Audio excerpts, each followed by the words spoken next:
Why is this so out of focus? There we go. Keep spraying until we get the desired effect. Alright, looks like we're not doing much because I'm not clear coat. Probably 2 days. Damn it. What's going on with this camera?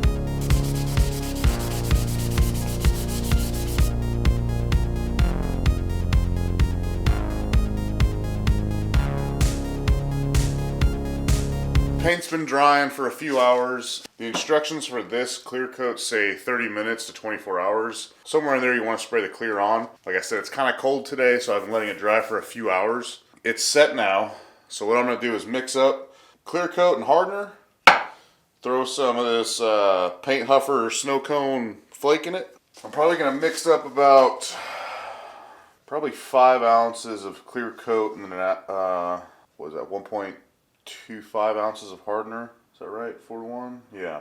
Why is this so out of focus? There we go. We're not going for a set number of coats here. We're going for a certain amount of flake. Could be 1 coat, could be 4. I'm not sure yet. I think on my practice panel I did 2 or 3 and it looked pretty good. But again, we're doing something completely different than that, so I'm not exactly sure how this is going to work out. So we're going to get this mixed up, glove up, re-tack cloth everything again, pour, spray, wait 5 minutes before coats, 5-10 minutes, spray, keep spraying until we get the desired effect. And I do have the 1.8 tip on this gun.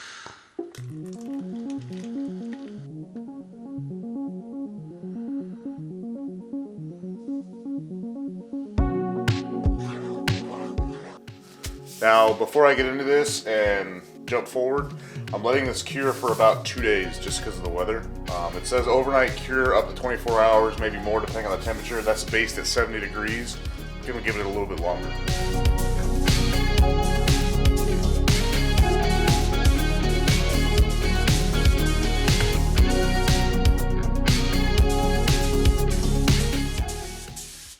So we got everything hit with clear and flake. Now I'm going to go ahead and hit everything with a 600 grit sandpaper, nice and even all over, and then clean it, and then we're going to start taping off the designs for everything. This is going to be a little bit of a tedious part. This has been drying for about 3 days. I just been, like I said, it's been kind of cold, so I've been really letting it dry. Yep, we're going to get started with some 600 grit wet sand. Got some glass cleaner, going to clean it all up, and then we're going to start taping, get some creativity going, and see what the hell I can make happen here.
Okay, so while I'm finishing up the tank here, basically what I'm going to do for taping and paneling is on the tank, every bend is going to be a panel. This is going to be the lace, and then the lotus petals, and then the sides are going to be more lace, and then the big panels on like the front corner here are going to be the sun rays. Because this is so angular and everything is going to be really sharp edged, I'm going to try to incorporate that into the fuel reserve, the oil tank, the helmet, and the fender. How I'm going to go about that, I'm not exactly sure yet, but I'm going to try to have the base shape of everything be very angular, so it kind of flows with everything, and maybe throw in some other stuff this is going to be pretty straightforward. Just basically, again, lace, lotus petals, lace, lace, sunray, sunray. Probably lotus petals in the very front. I don't know what I'm going to do on the back right here yet. More lotus petals going through here. So yeah, that's basically the gist of everything. Again, I'm going to get into way more detail about it later when I actually start airbrushing. But I just wanted to give you a quick rundown on that.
Little update since I've just been working and haven't really recorded much. I got the tank completely taped.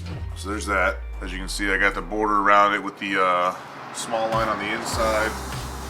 Looks good. The fender is done. Decided to go with this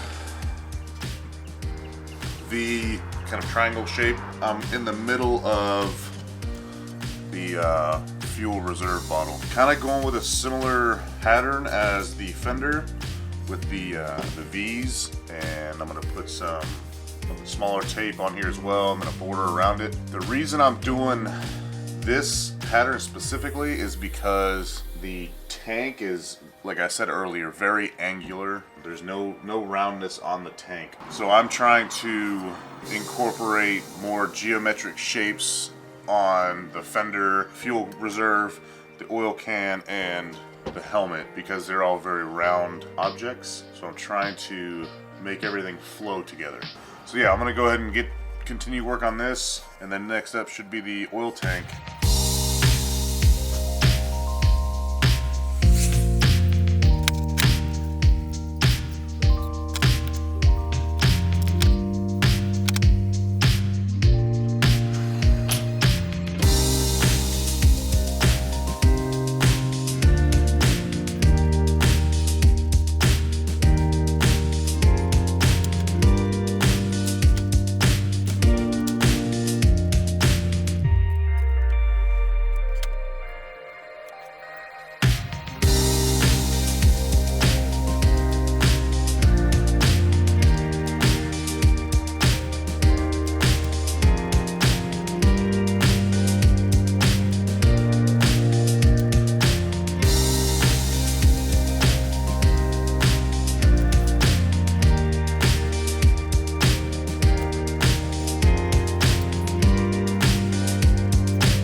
So I got everything taped off for the airbrush. A lot of it didn't get on camera. This is something I was really, I probably spent 7 hours yesterday doing this all. So I was just really in the zone. Didn't want to bother with anything else. I just wanted to focus all my attention on getting this done because I wanted everything symmetrical and lined up very well. And I think I did a pretty good job for my first time. So I'm gonna go ahead and zoom in on everything so you can see the detail and see the pattern I went with. Okay, so here's the tank. I just really followed the contour lines of the tank and then ran a smaller pin strip on the side. This one was really easy, just again because I followed all the contour lines. I really had no challenge making it symmetrical because it's already a symmetrical built tank. And then the fender. This was a challenge. Took me a little while to brainstorm it. I wanted to keep it sort of angular as the way the tank is, so I went with this V pattern the whole way down with a pin strip on the side. This is the fuel reservoir tank, same sort of design, the V pattern. The oil tank, same thing. I'm going to do solid lace on the ends, or the lotus petals, and the starburst or sun rays, whatever you want to call them, in the middle. And the helmet took me a while. So I have the same pattern going all the way down the middle to the back of the helmet, and then the sides I sort of sectioned off and threw a nice triangle shape in here with some thicker tape. And I'm going to throw some lace, lotus petals and stuff in here. So like I said, it's not perfect, but it's pretty symmetrical, which is really what I wanted more than anything. Not a super complex design, but I think it's going to look cool.